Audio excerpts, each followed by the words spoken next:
আজ রাতে মনে হচ্ছিল যে একটু চিলি চিকেন করি, কিন্তু ফ্রিজ খুলে দেখলাম চিকেন তো আমার নেই।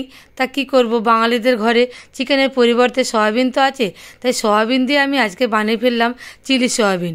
তাহলে এই রেসিপিটা কেমনভাবে করলাম চলুন আপনাদের সঙ্গে একটু শেয়ার করে নেওয়া যাক। নমস্কার, কেমন আছেন আপনারা? আশা করি সবাই ভালো আছেন। শুভলিপির ব্লগ থেকে আপনাদের স্বাগত জানাই। খুব একটা কষ্টের কাজ এটা নয়। প্রথমে সয়াবিনগুলোকে একটু গরম জলে বেশ ভালো করে সিদ্ধ করে নিতে হবে, আর তারপর পেঁয়াজ, কাঁচা লঙ্কা, টমেটো, ক্যাপসিকাম সব কিছু আমি এই ডুমো ডুমো করে কেটে নিচ্ছি। যদি আপনাদের হাতে সময় থাকে তাহলে আপনারা আধ ঘন্টা 40 মিনিট আগে থেকে এটাকে ভিজিয়ে রাখতে পারেন, কিন্তু আমার হাতে তো সময় ছিল না, তাই আমি চটজলদি রান্না করার জন্য গরম জল করে এটাকে সিদ্ধ করে নিয়েছি। এটা করলেও হয়ে যায়, আর সয়াবিনটা বেশ ভালোভাবে টুপে যাবে আর বেশ ফুলো ফুলো ডুমো ডুমো মতন হয়ে যাবে। আর রান্না করার সময় কিন্তু অবশ্যই খেয়াল রাখতে হবে এই টমেটোগুলো কাটার সময় বা ক্যাপসিকাম কাটার সময় এই সাদা অংশটাকে কেটে বাদ দেওয়ার। এটা কিন্তু সিদ্ধ হতে চায় না তরকারির মধ্যে। তারপর সয়াবিনগুলো থেকে জল ঝরিয়ে নিয়ে সেটাকে আমি ম্যারিনেট করছি। 2 চামচ মতন কর্নফ্লাওয়ার আর 1 চামচ মতন ময়দা। তারপর আমি এর সাথে দিয়ে দিলাম স্বাদ মতন একটু নুন, 1 চামচ হলুদ গুঁড়ো, 1 চামচ জিরে ধনের গুঁড়ো, 1 চামচ মতন গরম মশলার গুঁড়ো। সব কিছু দিয়ে এটাকে বেশ ভালো করে একটু মাখিয়ে নিতে হবে। তারপর সব শেষে দিয়ে দিতে হবে ডিম। আর স্বাদ বাড়ানোর জন্য আপনারা কিন্তু একটু টমেটো সসও এর সাথে দিয়ে দিতে পারেন। এই সব কিছু দিয়ে বেশ ভালোভাবে আমি মাখিয়ে নিচ্ছি। আর যখন একটুখানি জলের দরকার হবে অল্প একটু জল আপনারা অ্যাড করতে পারেন। এই সব কিছু দিয়ে বেশ ভালোভাবে আমি ম্যারিনেটটা করে রাখবো, বেশিক্ষণ নয়, এই 20-25 মিনিট। প্রথমেই আমি তেলটা গরম করে তার মধ্যে এই পকোড়াগুলো এক এক করে ভেজে নেব।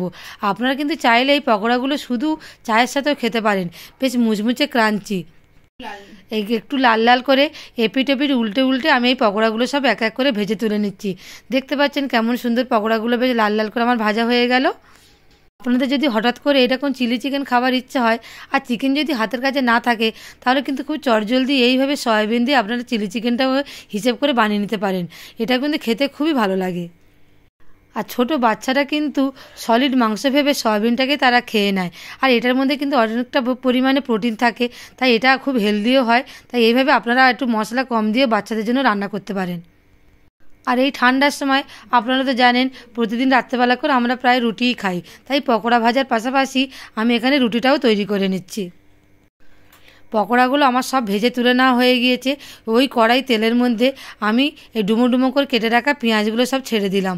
পেঁয়াজগুলো একটু লাল লাল মতন হয়ে যাবে, তার মধ্যে আমি এখানে ক্যাপসিকামগুলো দিয়ে দিলাম।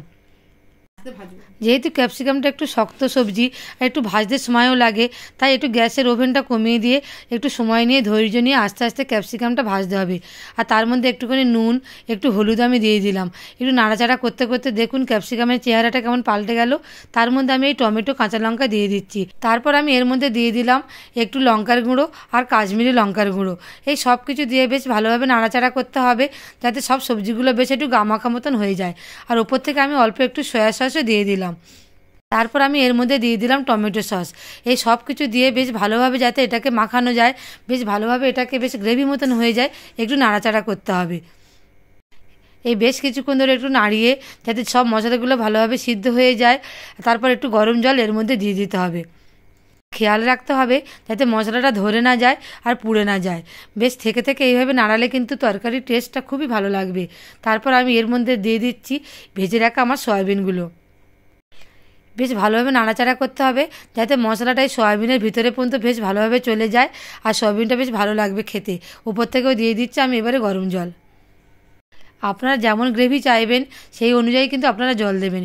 কেউ একটু জুস খেতে ভালোবাসে, আর কেউ একদম গামাখা শুকনো শুকনো খায়। আমাদের বাড়ির সবাই একটু রুটির সাথে জুসটাই পছন্দ করে। আলাদা একটা বাটির মধ্যে 1 চামচ কর্নফ্লাওয়ার আপনারা একটু গুলে নেবেন, সেটা এর মধ্যে দিয়ে দেবেন যাতে একটু গ্রেভিটা ঘন মতন হয়। ব্যাস, তরকারিটা বেশ ভালোভাবে ফুটে উঠলো। তারপর ওপর থেকে একটু গরম মশলা আপনারা ছড়িয়ে দেবেন। তাহলে আর কি রাতের ডিনার আমার তৈরি হয়ে গেল।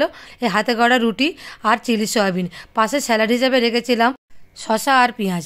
তাহলে আর কি ভিডিওটি এই পর্যন্ত। ভিডিওটি ভালো লাগলে অবশ্যই একটু লাইক করবেন, কমেন্ট করবেন। ধন্যবাদ।